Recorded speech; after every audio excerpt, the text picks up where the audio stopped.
स्वागत है आपका दोस्तों बिहार न्यूज़ में। मैं हूं फिरदौस गनी और आप देख रहे हैं केडीबी लाइव। दोस्तों आज हो चुका है रविवार 15 जून 2025। तो आज की पूरे बिहार की टॉप न्यूज़ लेकर आए हैं आपके लिए। तो चलिए चलते हैं आज की पूरे बिहार की खबरों की ओर। दोस्तों आज बिहार न्यूज़ की शुरुआत मौसम से शुरुआत करते हैं कि बिहार के 34 जिलों में आंधी बारिश तबाही मचाएगी। मौसम विभाग ने अलर्ट जारी कर दिया है। जी हां, बिहार में मौसम ने एक बार फिर से करवट ली है, लेकिन राहत की बजाय लोगों को दो तरफा मार झेलनी पड़ रही है। एक और जहां पर बिहार के 4 जिलों रोहतास, औरंगाबाद, अरवल और भोजपुर में भीषण गर्मी और लू का कहर जारी है, वहीं दूसरी ओर 34 जिलों में आंधी बारिश और आकाशीय बिजली को लेकर के येलो अलर्ट जारी कर दिया गया है। मौसम विभाग के अनुसार आज रविवार को रोहतास, भोजपुर, अरवल और औरंगाबाद का तापमान 42 डिग्री सेल्सियस के ऊपर जा सकता है। जहां विभाग ने इन जिलों के लिए हीट वेव को लेकर के अलर्ट जारी किया है। लोगों से अपील की गई है कि दोपहर में बाहर निकलने से बचें और फिर तेज गर्म हवाओं से खुद को सुरक्षित रखें। वहीं पर मौसम विभाग का कहना है कि 13-14 जून से बिहार के कई हिस्सों में प्री मानसून बारिश की शुरुआत हो सकती है और फिर 15 से 17 जून के बीच मानसून बिहार में दस्तक दे सकता है। तब तक लोगों को गर्मी और फिर उमस से राहत मिलने की संभावना कम है। दोस्तों बिहार में यातायात को सुगम और सुरक्षित बनाने की दिशा में एक ऐतिहासिक कदम उठाया है, जहां केंद्र सरकार ने बिहार सरकार के अनुरोध पर बड़ी संख्या में रेलवे फाटकों को समाप्त करके उनकी जगह रोड ओवर ब्रिज यानी कि ROB बनाने की योजना को मंजूरी दे दी है। यह रेलवे मंत्रालय ने बिहार में कुल 223 रेलवे फाटकों पर ROB निर्माण की सैद्धांतिक स्वीकृति प्रदान कर दी है। गुरुवार को पथ निर्माण विभाग के अपर मुख्य सचिव मिहिर कुमार सिंह और फिर रेलवे बोर्ड के सदस्य नवीन गुलाटी की अध्यक्षता में एक समीक्षा बैठक हुई, जिसमें पूर्व मध्य रेलवे के महाप्रबंधक छत्रसाल सिंह सहित अन्य वरिष्ठ अधिकारी भी उपस्थित थे। दोस्तों बिहार चुनाव से पहले RJD को तगड़ा झटका लगा है। दरअसल बात यह है कि राजद प्रमुख बिहार के पूर्व मुख्यमंत्री लालू प्रसाद यादव एक बार फिर से विवादों में घिरते हुए नजर आ रहे हैं। सोशल मीडिया पर वायरल हुए 2 वीडियो को लेकर के NDA के तमाम दलों ने उन पर तीखा हमला बोला है। आरोप है कि लालू प्रसाद यादव ने भारत के संविधान निर्माता बाबा साहेब भीमराव अम्बेडकर का अपमान किया है। जहाँ पहला वीडियो लालू प्रसाद यादव के जन्मदिन का बताया जा रहा है, जिसमें वे अपने आवास पर कुर्सी पर बैठे हैं, जहाँ उनके कुछ समर्थक अम्बेडकर की तस्वीर लेकर के आते हैं। वीडियो में देखा जा सकता है कि कार्यकर्ता वे तस्वीर लालू प्रसाद यादव के पैरों के पास रख करके फोटो खिंचवाता है, जबकि लालू पैर पर पैर चढ़ा करके बैठे हैं। यह दूसरा वीडियो भी कथित तौर पर लालू प्रसाद यादव के आवास या फिर राजद कार्यालय का है, जिसमें अम्बेडकर की तस्वीर एक कोने में धूल फांकती हुई नजर आ रही है। इस वीडियो के सामने आने के बाद NDA के नेताओं ने राजद प्रमुख लालू प्रसाद यादव पर हमला बोलना शुरू कर दिया है। जहाँ हिंदुस्तानी अवाम मोर्चा के प्रमुख संतोष सुमन ने कहा कि लालू प्रसाद यादव ने संविधान निर्माता का अपमान किया है। यह न केवल बाबा साहेब का बल्कि संविधान देश का अपमान है, उन्हें माफी मांगनी चाहिए। वहीं पर बिहार के डिप्टी CM सम्राट चौधरी ने इसे राजनीति का काला अध्याय बताते हुए कहा है कि इस वीडियो से स्पष्ट होता है कि लालू यादव को अम्बेडकर जी के प्रति कोई सम्मान नहीं है। जहाँ वहीं पर भाजपा सांसद रविशंकर प्रसाद ने इस कृत्य को दुर्भाग्यपूर्ण बताते हुए कहा कि अपने जन्मदिन पर बाबा साहेब की तस्वीर को पैरों के पास रखवाना बेहद निंदनीय है। जहाँ बिहार के पूर्व डिप्टी CM तेजस्वी यादव ने कहा है कि लालू जी ने बिहार भर में बाबा साहेब की कितनी मूर्तियाँ लगवाई है, हम अम्बेडकर विचारधारा वाले हैं। जहाँ उन्होंने आगे कहा है कि उनकी तबीयत ठीक नहीं है, किडनी ट्रांसप्लांट कराए हैं, ये झूठा आरोप है। पर बिहार में इसी साल विधानसभा चुनाव होने हैं, ऐसे समय में ये विवाद राजद के लिए मुश्किलें खड़ी कर सकता है। जहाँ दलित पिछड़े वर्ग में इस मुद्दे को लेकर के नाराजगी दिखी जा रही है, जिससे तेजस्वी यादव की राजनीतिक चुनौतियां भी बढ़ सकती है। दोस्तों बिहार विधानसभा चुनाव के पहले राजद के नए प्रदेश अध्यक्ष के रूप में मंगनीलाल मंडल की ताजपोशी होनी तय है। 76 साल के मंगनीलाल मंडल पर लालू प्रसाद यादव और तेजस्वी यादव ने बड़ा भरोसा जताया है, लेकिन मंगनीलाल मंडल का सियासी इतिहास दल बदलू का भी रहा है और यहाँ तक कि उनकी लोकसभा की सदस्यता रद्द करने पर पटना हाईकोर्ट और फिर सुप्रीम कोर्ट ने एक बार निर्णय सुनाया था। इतना ही नहीं, मंगनीलाल मंडल की कितनी पत्नियाँ हैं ये भी उन्हें याद नहीं है, और तो और पत्नी बेटे के साथ मारपीट करने के आरोप भी झेल चुके हैं। यहाँ तक कि नीतीश कुमार ने अपनी पार्टी में बड़ी जिम्मेदारी दी तो उनके खिलाफ ही बयानबाजी करने लगे, जिस कारण उन्हें जदयू से निकाल दिया गया। वहीं पर संपत्ति बनाने के मामले में मंगनीलाल मंडल ने 5 साल में 15 गुना की तेजी से करोड़ों की संपत्ति अर्जित की है। इन सब विवादों के बाद भी धानुक समाज से आने वाले मंगनीलाल मंडल को राजद प्रदेश अध्यक्ष की बड़ी जिम्मेदारी लालू प्रसाद यादव और तेजस्वी यादव ने दी है। दोस्तों बिहार से नए वंदे भारत की शुरुआत होगी, 2 नई वंदे भारत की शुरुआत होगी। दरअसल आपको बता दूं कि बिहार के लिए 2 नए वंदे भारत की शुरुआत होने जा रही है। प्रधानमंत्री नरेंद्र मोदी के 20 जून से के बिहार दौरे में राज्य को एक साथ कई तोहफे मिलने की उम्मीद है। इसमें रेलवे से जुड़ी हुई कुछ परियोजनाओं के साथ ही नई ट्रेनों के परिचालन को लेकर भी अहम शुरुआत हो सकती है। जब बिहार विधानसभा चुनाव के पहले एक तरह से बिहार की एक दीर्घ प्रतीक्षित मांग पूरी होने की संभावना है। इसी में वंदे भारत का परिचालन भी शामिल है। बिहार को मिलने वाली ये नई वंदे भारत पटना और फिर गोरखपुर के बीच प्रस्तावित है। पटना टू गोरखपुर वंदे भारत सोनपुर, हाजीपुर, मुजफ्फरपुर, मोतिहारी, बेतिया, नरकटियागंज, वाल्मीकि नगर होते हुए गोरखपुर जाएगी। यह उत्तर बिहार में मुजफ्फरपुर चंपारण रूट से पटना तक के लिए पहली वंदे भारत होगी। माना जा रहा है कि पीएम मोदी 20 जून को इस ट्रेन को हरी झंडी दिखा करके रवाना करेंगे। दोस्तों राजस्व एवं भूमि सुधार विभाग ने यह स्पष्ट कर दिया है कि जमीन अधिग्रहण के बाद अगर भू स्वामी का निधन हो जाता है तो उनके परिजनों को 50 लाख रुपए से अधिक की राशि के लिए अदालत का सहारा लेना पड़ेगा। हाँ, 50 लाख से कम राशि अंचल अधिकारी के प्रमाण पत्र से दी जा सकती है। इससे पहले भू स्वामियों के निधन की स्थिति में बड़ी राशि भी अंचल अधिकारी के प्रमाण पत्र पर दी जाती थी। वहीं पर निदेशक भू अर्जन कमलेश कुमार सिंह ने इसी तरह के एक मामले में शेखपुरा के जिला भू अर्जन पदाधिकारी को यह निर्देश दिया है। यह पत्र में कहा गया है कि 50 लाख रुपए तक के भुगतान के लिए भी आश्रितों को उत्तराधिकार प्रमाण पत्र देना होगा। जहां अंचल अधिकारी दावे की जाँच करेंगे, पूरी तरह से संतुष्ट होने के बाद ही इस राशि का भुगतान किया जा सकता है। दोस्तों बीजेपी की एक मीटिंग में चप्पल जुतम पैजार खूब चली है। दरअसल बात यह है कि बिहार में विधानसभा चुनाव होने वाले हैं। सभी पार्टियां अपने स्तर से चुनावी तैयारियां में जुट गई हैं। पटना की सरगर्मी अब लोकल लेवल पर भी दिखने लगी है। जब बिहार के नालंदा में भाजपा जिला कार्यालय में संगठनात्मक बैठक हुई, जिले के सभी छोटे बड़े नेता शामिल हुए। महिला मोर्चा को भी बैठक में बुलाया गया था। जब गर्मी होने की वजह से माहौल कुछ ज़्यादा ही गर्म देखने को मिली। बीजेपी महिला मोर्चा की नालंदा जिला अध्यक्ष प्रज्ञा भारती ने बीजेपी के नालंदा जिला मंत्री उपेंद्र राजवंशी पर चप्पल को लेकर के टूट पड़ी। जी हां, नालंदा बीजेपी की मीटिंग में चप्पल कांड हो गया। बीजेपी महिला मोर्चा की जिला अध्यक्ष प्रज्ञा भारती और फिर भाजपा जिला मंत्री उपेंद्र राजवंशी के बीच तीखी बहस हो गई। बहसबाजी इतनी बढ़ गई कि महिला मोर्चा अध्यक्ष ने चप्पल उठा लिया और उपेंद्र राजवंशी पर हमला करने के लिए उतारू हो गई। यह बताया जा रहा है कि बैठक के दौरान पंखा यानी कि स्टैंड फैन इधर उधर करने को लेकर के दोनों नेताओं के बीच कहासुनी शुरू हुई, जो देखते ही देखते विवाद का रूप ले लिया। चप्पल उठाने की घटना से उपस्थित कार्यकर्ता और फिर पदाधिकारी स्तब्ध रह गए। दोस्तों अहमदाबाद में हुए विमान हादसे में बेगूसराय का एक मेडिकल का छात्र भी घायल हुआ है। हालांकि फिलहाल वे खतरे से बाहर बताया जा रहा है। इस बीच उसके परिवार के सदस्य पर लगातार पूजा अर्चना में जुटे हुए हैं। यह घर वालों का कहना है कि भगवान की कृपा से ही उनके बेटे की जान बची है, जबकि उसके साथ मेस में खाना खाने वाले अन्य साथियों की जान चली गई है। ये कहते हुए छात्र की मां की आंखों में आंसू आ गए। वहीं पर अहमदाबाद के अस्पताल में देश के प्रधानमंत्री नरेंद्र मोदी और गृह मंत्री अमित शाह सहित अन्य नेताओं ने घायल छात्रों का हालचाल जाना। केंद्रीय मंत्री अमित शाह के हालचाल जानने के दौरान की रितेश का भी सामने आई है, जिसे गाँव में प्रसारित करके लोग भगवान का लाख लाख शुक्र अदा कर रहे हैं। वहीं पर घटना के बाद से उसके घर पर लोगों का आना जाना लगातार लगा हुआ है। परिजन रितेश के बाल बचने से खुश भी है और सदमे में भी है। वहीं पर रितेश ने घटना के बारे में बताया है कि हम अपने कॉलेज के मेस में दोस्तों के साथ खाना खा रहे थे, तभी हम लोग हंस करके पहला निवाला मुंह में ले रहे थे। अचानक ये हादसा हो गया और मेरे ऊपर प्लेट में रखी ट्रोलियाँ गिरने लगी। मेरे सामने मेरे दोस्त बेतहाशा पड़े हुए थे, मुझे कुछ समझ नहीं आ रहा था। इसके बाद एक टेबल मेरे ऊपर आ गया, जिससे मेरी जान बच गई। दोस्तों भीषण गर्मी, चिलचिलाती धूप, उमस और पसीने से परेशान बिहार के लोगों को अब मौसम के बड़े बदलाव का सामना करना होगा। भारतीय मौसम विभाग पटना केंद्र के अनुसार बिहार में बारिश का सिलसिला 16 जून के बाद शुरू होने की संभावना है। जब मानसून का इंतजार कर रहे बिहार के लोगों के लिए रिमझिम बारिश की फुहारों का सिलसिला सोमवार से हो सकता है, जो आने वाले दिनों में तेज बारिश के रूप में पूरे बिहार को सराबोर करेगा।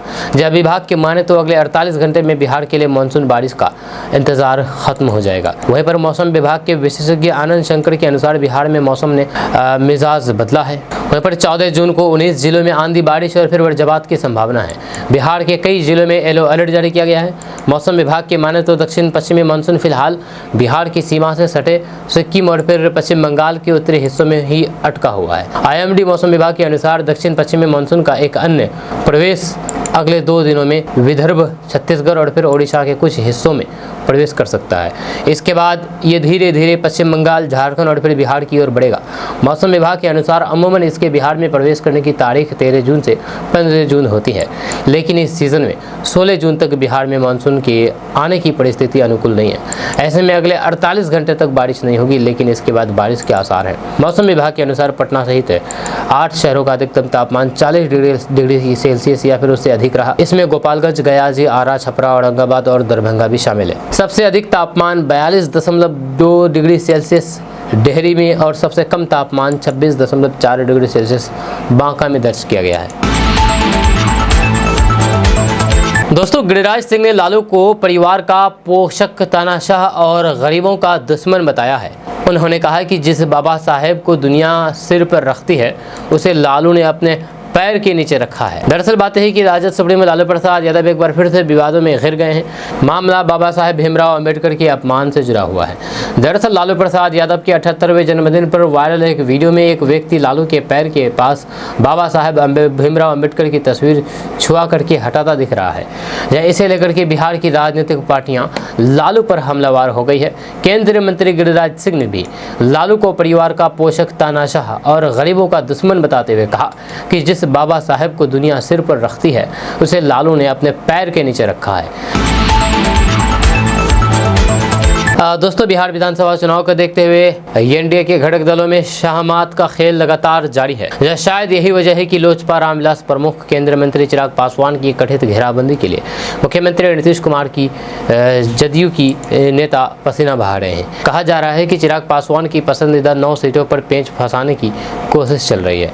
इन 9 सीटों पर पिछले विधानसभा चुनाव में लोजपा रामविलास के उम्मीदवार दूसरे स्थान पर रहे थे। आपको बता दूं कि बिहार में एनडीए में भाजपा, जेडीयू, लोजपा, हिंदुस्तानी अवाम मोर्चा, रालोमो है।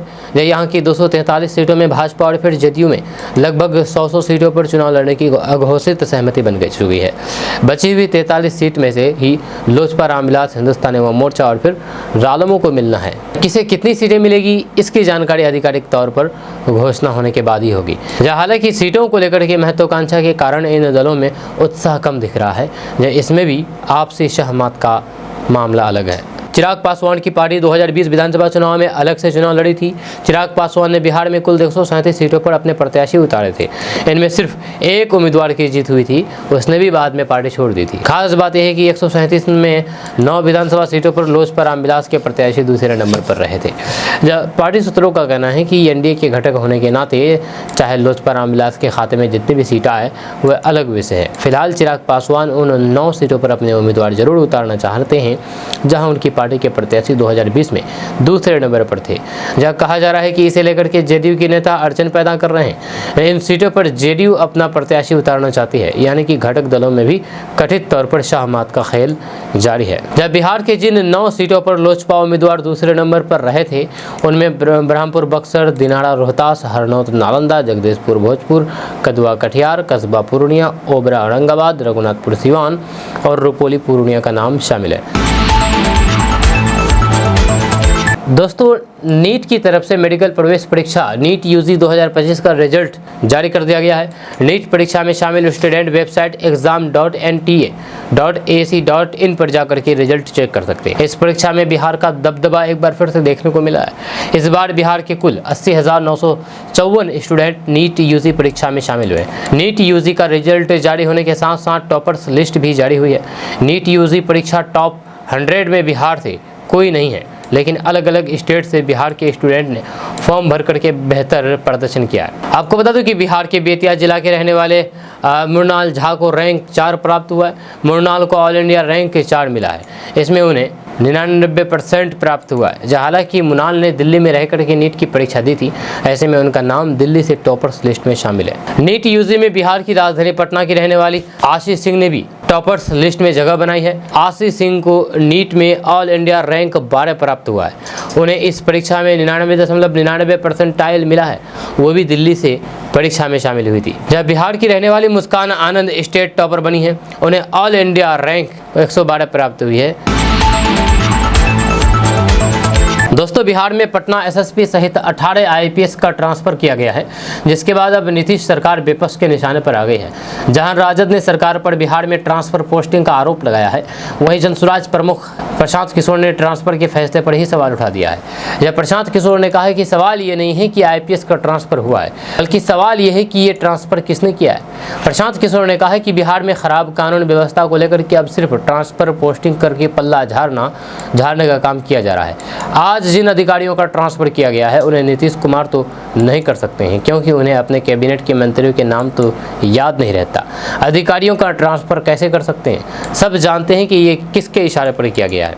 वहीं पर ट्रांसफर के आदेश पर राजद के मुख्य प्रवक्ता शक्ति यादव ने सरकार पर निशाना साधा है। उन्होंने कहा है कि बिहार में ट्रांसफर पोस्टिंग चरम सीमा है। डीके टैक्स प्रभावी है, कुछ दिन के लिए यहाँ के एसपी बन जाओ, कुछ दिन वहाँ के एसपी बन जाओ। वहीं पर शक्ति यादव ने कहा है कि सरकार का इकबाल खत्म हो चुका है। बिहार में जिस तरह अपराधी हावी है, वो यहाँ पर अधिकारियों का नहीं बल्कि सरकार को बदलना चाहिए।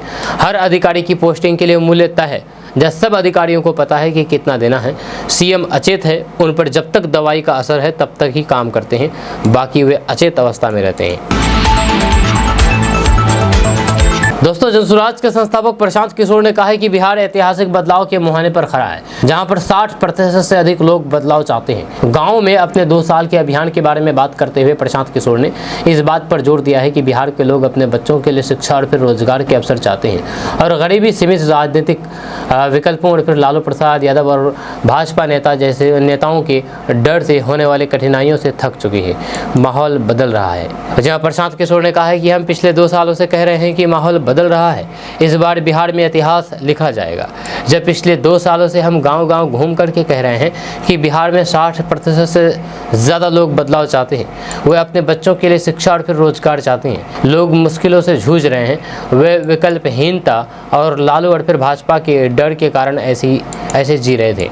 अब उनके पास जनसुराज के रूप में एक विकल्प है, उनके पास एक रास्ता है। वहीं पर जनसुराज पार्टी के प्रमुख प्रशांत किशोर आगामी बिहार विधानसभा चुनाव के लिए अपने अभियान के तहत गया के वजीरगंज में एक सार्वजनिक रैली को संबोधित करने आए थे।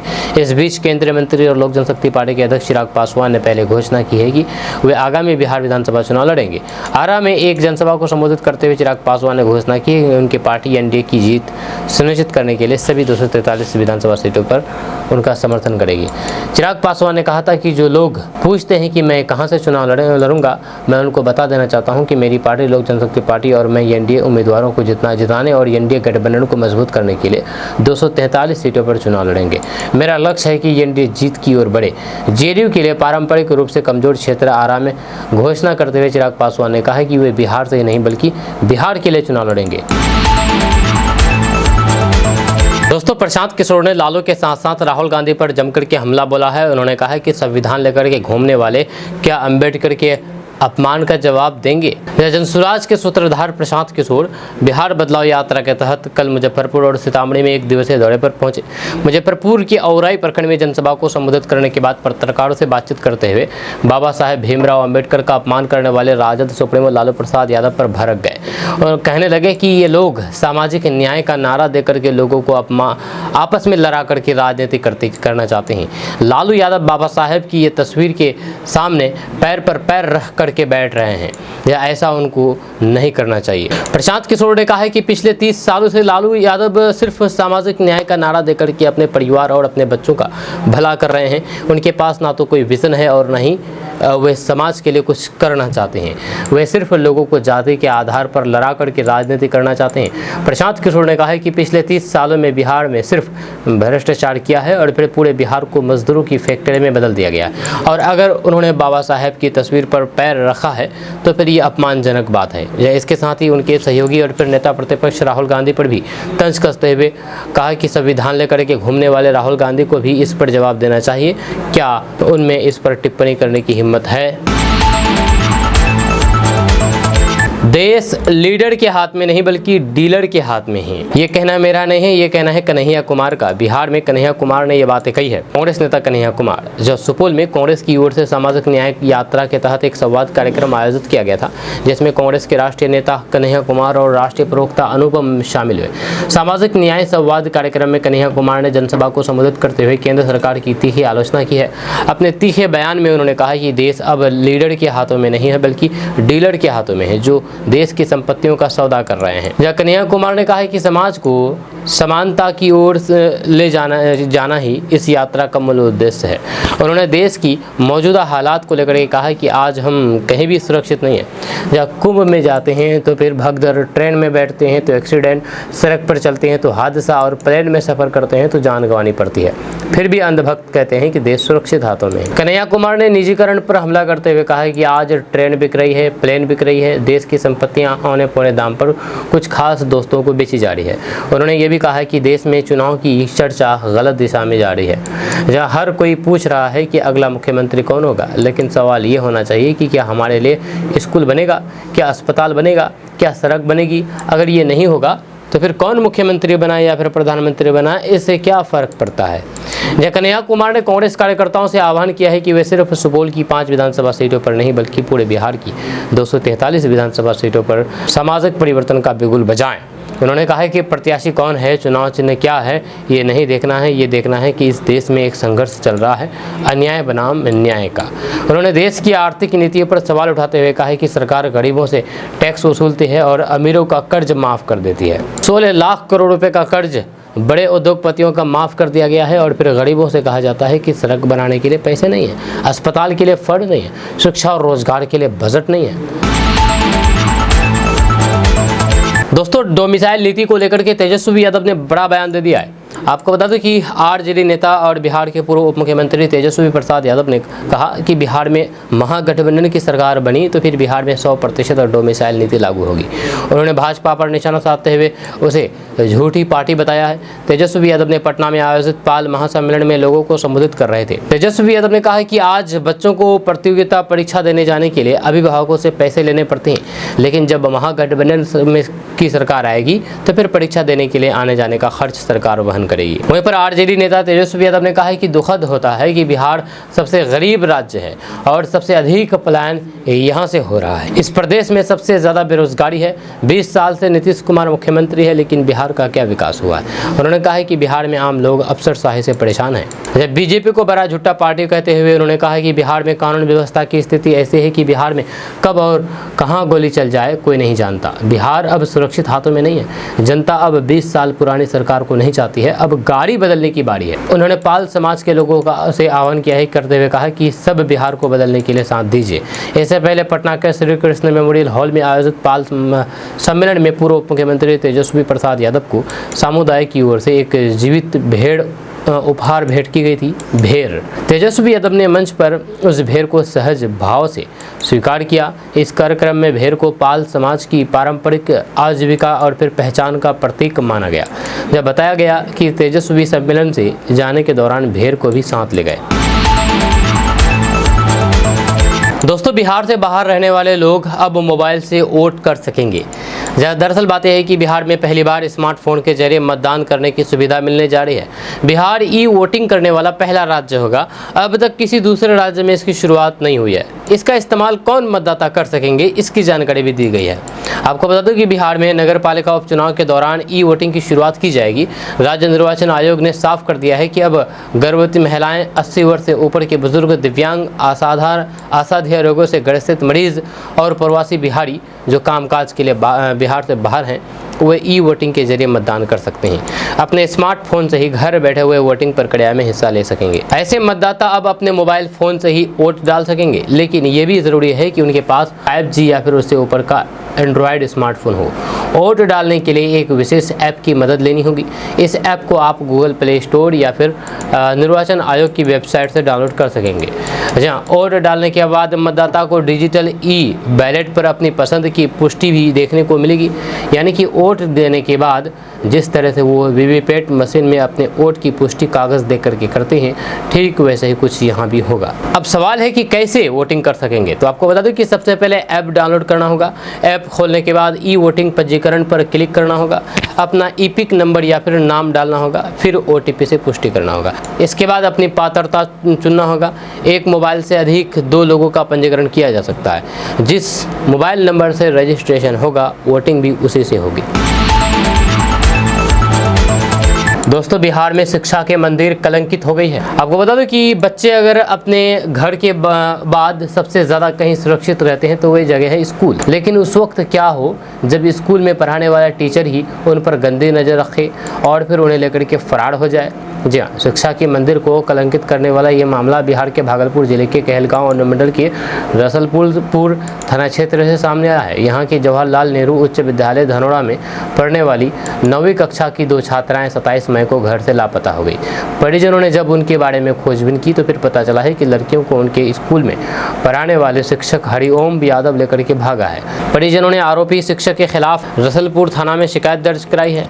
जब परिजनों ने पुलिस को बताया है कि आरोपी शिक्षक हरिओम यादव छात्राओं को मोबाइल फ़ोन देकर के उनसे लगातार बातें करता था। एक छात्रा के पिता ने जब उसे छत पर बात करते पकड़ा तो उसने बताया है कि मोबाइल उसे उसके टीचर ने दिया है।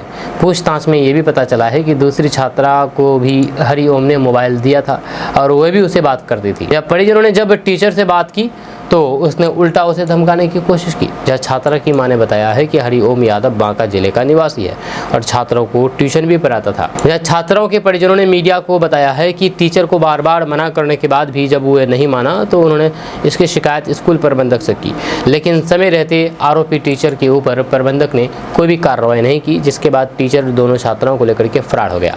टीचर अक्सर स्कूल में हाजिरी दर्ज करके छात्रों को बाहर ले जाया जाता करता था और कहता था कि पढ़ाई के सिलसिले में ले जा रहा हूं। वहीं पर इस पूरे मामले में भागलपुर SSP हृदयकांत ने बताया है कि टीचर के खिलाफ अपहरण का मुकदमा दर्ज कर लिया गया है और उसके संभावित ठिकानों पर छापेमारी की जा रही है। CCTV फुटेज में भी घटना की पुष्टि हुई है, जिसमें रात 1 बजे टीचर छात्रा के साथ जाते हुए दिख रहा है। पुलिस का कहना है कि जल्द ही छात्रों को बरामद करके आरोपी को गिरफ्तार कर लिया जाएगा। दोस्तों, नीट UG में महेश कुमार ने टॉप किया है। 99.99% ला करके टॉप किया है। आपको बता दूं कि नीट UG 2025 परीक्षा में शामिल हुए लाखों छात्रों का इंतज़ार आखिरकार ख़त्म हुआ। नेशनल टेस्टिंग एजेंसी यानी कि NTA ने 14 जून को नीट UG रिजल्ट की घोषणा कर दी। राजस्थान के महेश कुमार इस साल की नीट टॉपर बने हैं। उन्होंने 99.99% हासिल किया है और देश भर में अपनी सफलता का परचम लहराया है।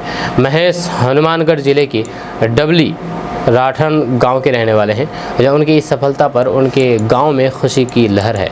मीडिया रिपोर्ट्स के माने तो महेश कुमार ने बताया है कि 10वीं के बाद वे आर्ट्स से पढ़ाई करना चाहते थे क्योंकि उनका सपना UPSC क्रैक करना था, लेकिन बाद में एक शिक्षक ने उन्हें समझाया, जिसके बाद उन्होंने साइंस ले ली और आज देश की सबसे कठिन परीक्षाओं में से एक नीट में सफलता हासिल कर ली। इस मेडिकल प्रवेश परीक्षा में मध्य प्रदेश के उत्कर्ष ने दूसरा स्थान हासिल किया है, जबकि तीसरे नंबर पर महाराष्ट्र के शशांक जोशी है। वही चौथे स्थान पर दिल्ली के मृणाल किशोर झा, तो 5वें नंबर पर दिल्ली की अविका अग्रवाल है। वहीं पर अविका महिलाओं में टॉपर बनी है। दोस्तों, पटना के अशोक राजपथ में बने बिहार के पहले डबल डेकर पुल का 11 जून को मुख्यमंत्री नीतीश कुमार ने उद्घाटन किया था। जहाँ राजधानी वासियों ने अभी फ्लाईओवर पर फर्राटा भरना शुरू ही किया था कि कुछ बच्चों के द्वारा पुल की नाइस कंट्रोलर का नट खोलते हुए वीडियो वायरल हुआ है। जहाँ घटना की जानकारी होने पर पुल निर्माण निगम ने नट पर वेल्डिंग कर दी है। जहाँ 422 करोड़ की लागत से बिहार राज्य पुल निर्माण निगम लिमिटेड ने डबल डेकर फ्लाईओवर का निर्माण कराया है, जहाँ इससे लोगों को 3 लेयर में यात्रा करने की सुविधा मिल रही है। जहाँ Ashok Rajpath double decker flyover की कुल लंबाई 2.2 किलोमीटर है। फ्लाईओवर का पहला स्तर 1.5 किलोमीटर लंबा होगा, जो पूरा पटना कॉलेज से BN कॉलेज तक, जबकि दूसरा स्तर 2.2 किलोमीटर लंबा होगा, जो कारगिल चौक से साइंस कॉलेज तक है। जहाँ 11 जून को पुल का मुख्यमंत्री नीतीश कुमार ने उद्घाटन किया था। इसके बाद एक वीडियो वायरल हो रहा था जिसमें दिख रहा है कि कुछ बच्चे पुल पर लगे नट्स कंट्रोल का नट्स खोल रहे हैं। इसी बीच उन्हें कोई टोकता है तो सभी बच्चे वहां से फरार हो जाते हैं। फ्लाईओवर का निर्माण बिहार राज्य पुल निर्माण निगम लिमिटेड ने कराया है। घनी आबादी के कारण पुल पर नट्स कंट्रोलर लगाया गया था। इसकी लागत काफ़ी ज़्यादा है। इधर नट खोलने की जानकारी जैसे ही पुल निर्माण निगम को मिली तो फिर कार्रवाई की गई है। पुल निर्माण निगम ने सभी नट्स पर वेल्डिंग करा दी है। इसके बाद नट खोलना मुमकिन ही नहीं रहा गया है। दोस्तों, भारत के किसानों के लिए पीएम किसान सम्मान निधि योजना को भारतीय प्रधानमंत्री नरेंद्र मोदी द्वारा लागू किया गया है। ये योजना 1 दिसंबर 2018 को शुरू की गई थी। इस योजना के तहत केंद्र सरकार द्वारा किसानों के बैंक अकाउंट में डीबीटी सेवा के अंतर्गत प्रतिवर्ष यानी कि हर साल 3 लाख किस्तों में 6,000 ट्रांसफ़र किए जाते हैं। 24 फरवरी 2019 को प्रधानमंत्री नरेंद्र मोदी द्वारा पीएम किसान सम्मान निधि योजना गोरखपुर में पीएम किसान की पहली किस्त जारी की गई थी। इस योजना का बजट 75,000 करोड़ रुपए है। आपको बता दें कि अब तक इसकी 19वीं किस्त जारी हो चुकी है और किसानों को 20वीं किस्त का इंतजार है। जब पीएम किसान योजना के तहत किस्त आमतौर पर हर 4 महीने में जारी की जाती है। पिछले 19वीं किस्त फरवरी 2025 में जारी की गई थी। अब आइए जानते हैं कि आखिर 20वीं किस्त कब तक जारी होगी। तो आपको बता दें कि प्रधानमंत्री किसान सम्मान निधि योजना के तहत किसानों को हर साल 3 बराबर किस्तों में आर्थिक सहायता प्रदान की जाती है। 20 किस्त के बारे में बात की जाए तो जून माह में यानी कि इसी माह में जारी होने की संभावना है। यानी कि इसी माह में 20वीं किस्त किसानों के खाते में डीबीटी के माध्यम से आ जाएगा।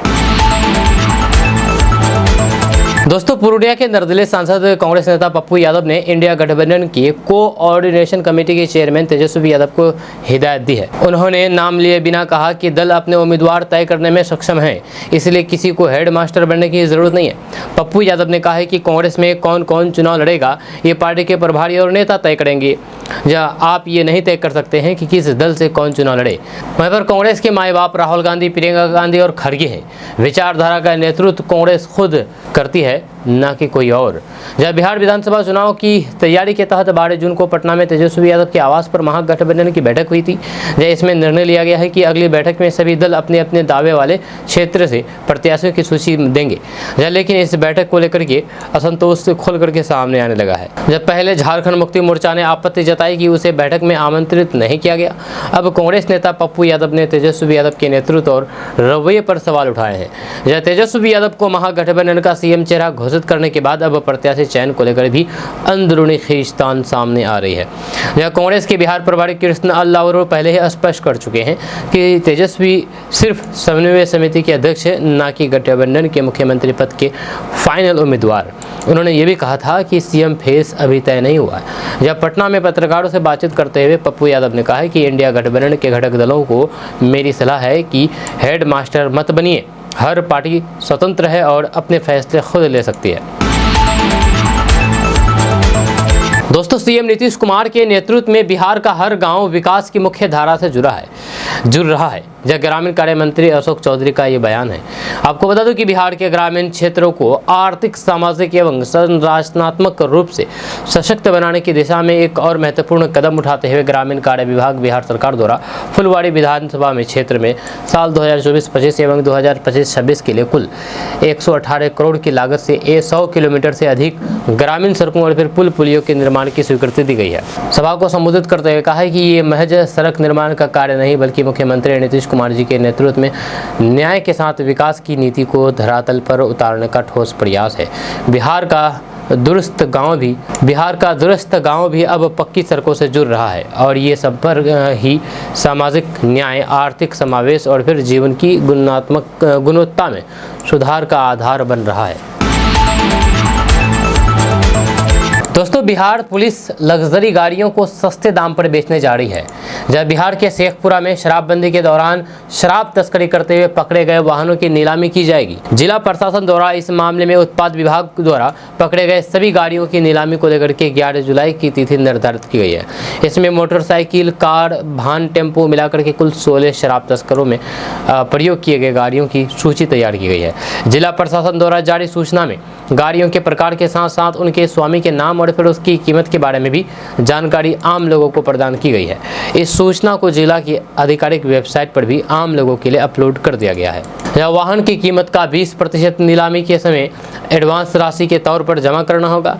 इसके अलावा नीलामी के लिए 3% का सेवा शुल्क भी बैंक ड्राफ्ट के माध्यम से जमा करना होगा। 11 जुलाई को नीलामी से बचे गाड़ियों की 14 जुलाई को भी खुली डाक के माध्यम से बोली लगाई जाएगी। इसे लेकर के इच्छुक व्यक्ति 9 जुलाई तक एडवांस जमा करके खुली डाक में शामिल होकर के सूचना जारी की गई है। दोस्तों, बिहार में 3.5 महीनों के लिए सभी बालू घाटों से खनन पर रोक लगा दी गई है। यह रात से आदेश लागू कर दिया गया है, जब बिहार में सभी नदी घाटों पर अगले 3.5 महीने के लिए खनन पर रोक लगा दी गई है। आज रात 12 बजे से आगामी 30 सितंबर तक ये प्रतिबंध लागू रहेगा। जब इस अवधि में बंदोबस्तधारी भी नदियों से बालू का खनन नहीं कर सकेंगे। आपको बता दूं कि मानसून में नदियों में आने वाले पानी को देखते हुए हर साल इन 3 महीनों के लिए खनन पर रोक लगाती है। हालांकि खान एवं भूतत्व विभाग ने दावा किया है कि इस दौरान बिहार में बालू की कोई भी कमी नहीं होने दी जाएगी। करीब 3.5 महीने की इस अवधि के दौरान बालू की मांग को पूरा करने के लिए नदी घाटों के आसपास 30 लाख क्यूबिक फीट से अधिक बालू का भंडारण किया गया है। इसके साथ ही अन्य स्टॉकिस्टों को भी बालू भंडारण का लाइसेंस दिया गया है। जब्त बालू भी बिक्री के लिए उपलब्ध होंगे। इसके बारे में सभी डीएम को पत्र लिखकर के जानकारी दी गई है। दोस्तों, मोतिहारी में साइबर अपराधियों ने एसपी के नाम पर फर्जी फेसबुक अकाउंट बनाया और लोगों से पैसे की डिमांड करने लगा। जहां आपको बता दें कि मोतिहारी एसपी स्वर्ण प्रभात के नाम पर साइबर फ्रॉड ने फेक फेसबुक अकाउंट बना करके लोगों से पैसे की मांग करने का गंभीर मामला सामने आया है। साइबर थाना पुलिस साइबर ठगों के खिलाफ प्राथमिकी दर्ज करके कार्रवाई में जुट गई है। यह मोतिहारी एसपी का फोटो प्रयोग करके साइबर ठगों ने फेक फेसबुक अकाउंट बना करके साइबर ठगी का प्रयास किया। साइबर ठगों ने स्वर्ण प्रभात नाम से फेक फेसबुक अकाउंट बना करके साइबर ठगी का प्रयास किया है। यह साइबर ठगों द्वारा एसपी के नाम पर मैसेज भेज करके पैसे की मांग किया गया। साइबर थाना पुलिस साइबर ठगों के खिलाफ प्राथमिकी दर्ज करके कार्रवाई में जुट गई है। साइबर अपराधियों ने मोतिहारी एसपी स्वर्ण प्रभात के नाम और फोटो का इस्तेमाल करके फर्जी फेसबुक अकाउंट बना लिया। इस फेक अकाउंट के जरिए मैसेंजर से लोगों को मैसेज भेज करके उनसे पैसे की मांग की जा रही है। मामला संज्ञान में आते ही मोतिहारी साइबर थाना सक्रिय हो गया और फिर इस संबंध में अज्ञात साइबर अपराधियों के खिलाफ प्राथमिकी दर्ज करके कार्रवाई में जुट गई है।